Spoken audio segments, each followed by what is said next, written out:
What's good, guys? It's your Greek Boy 7. So today I'm going to be talking about a show that I don't really know if a lot of people, at least here in the States, know about. It's Dragon Ball Super. Obviously, Dragon Ball Z is a huge anime, probably the most popular anime ever. And a lot of people have the idea that Dragon Ball GT is the show that actually comes after Dragon Ball Z, when it isn't. Dragon Ball GT is not canon, it's not part of the actual story, has nothing to do with it, not to mention it's bad. GT was not that good. Dragon Ball Super is the official show that comes after Dragon Ball Z, and personally, I like it a lot. Now, this isn't going to be a complete review of the show, only because the show is still going on and it hasn't stopped yet, but this is just what I think about it, my thoughts so far. So to get right into it, obviously the action was a huge part of what made Dragon Ball Z so popular, and there's action here in Dragon Ball Super, and it's sick. A lot of the fighting sequences are awesome, as you would expect. The animators are doing a great job. Everything just looks awesome when they fight. Everything sounds great. You can't go wrong. I mean, it's Dragon Ball. You know it's going to be great. One thing that I'm a little bit confused about when it comes to Dragon Ball Super was its first two story arcs. So the first story arc was Goku fighting Beerus like they did in the movie Battle of Gods. And then the second story arc was Goku and Vegeta fighting Frieza in the Resurrection F movie. Both story arcs are retellings of the movies, and personally, I don't understand why they had to do that, but I mean, whatever. I saw both of them, and personally, I feel like you can just skip those two story arcs. If you've already seen the movies, you can totally skip them. Also, real quick, the show has not actually released in the US. There's no English dub for it. I've been watching it with subtitles. I mean, come on, it's anime. How else are you going to watch it? Goku and Vegeta are constantly finding ways to get even stronger than they do before, which is basically Dragon Ball summed up. One thing that Dragon Ball Z was notorious for was its filler episodes, and Dragon Ball Super definitely has them, although I wouldn't say it's as bad as Dragon Ball Z was. Not to mention, there are some great moments of character development, especially for Future Trunks. Future Trunks is a fan favorite. Everyone loves that guy, and he came back in Dragon Ball Super, and he had some very great moments in his story arc where he actually built up, got stronger, and really learned more things about himself and his past, and that was really cool. Goku and Vegeta haven't really changed all that much, to be perfectly honest with you, but I mean, hey, it's only 68 episodes. Let's see what happens further down. I'd say my biggest flaw with Dragon Ball Super at this point is the inconsistent animation. Some episodes look terrific, while other episodes, not so much. I looked it up online, and apparently Toei Animation, the guys that, animate the episodes, hired a lot of new, fresh, young guys to work on this show.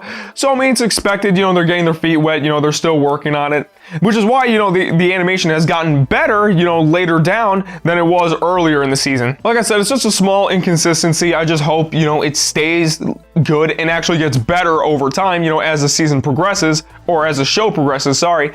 But for now, it's not that bad. What I'm hoping to see later on the road is freaking Gohan. I want to see a story arc with Gohan. Gohan was my favorite character to a point, especially when he was a teenager in the Cell Saga. I mean, when he became Super Saiyan 2, that's honestly one of the best moments in Dragon Ball history. Ever since then, the guy has been on a downhill slope. Like, the dude hasn't done anything, and it pisses me off. He's gotten a hell of a lot weaker. He literally said that he wasn't even sure if he can turn Super Saiyan anymore, which really sucks. I want to see Gohan start training again, and I want to see him starting to be a big, threat back with the Z Fighters again, because that guy was sick. The most interesting character from the show so far is the Omni King. This kid is insane. I don't even know if he's a kid. He sounds like a kid.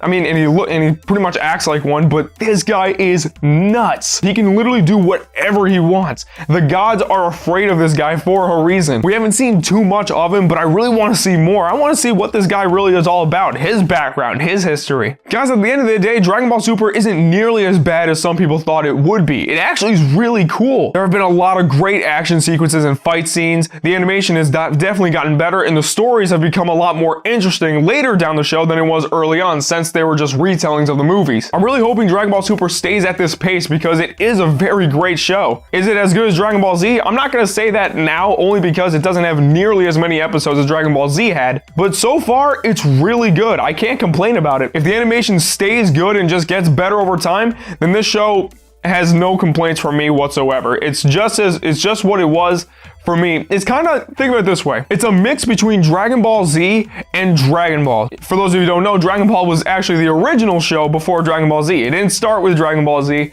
It was Dragon Ball, where Goku was a kid. Dragon Ball Super is almost like a perfect blend of two. It has Dragon Ball's storytelling, because Dragon Ball had more story than it did action, and it has Dragon Ball Z's action. It's kind of like a blend of the two, and I really like it. Let's hope it stays at its hot pace. I'm certainly excited to see what happens in the future. But again, guys, this is just what I think about it so far, because obviously the show's not done yet. Let's see what happens later on, and until next time, this is your Greek Boy 7, and I'll catch you guys in the next video.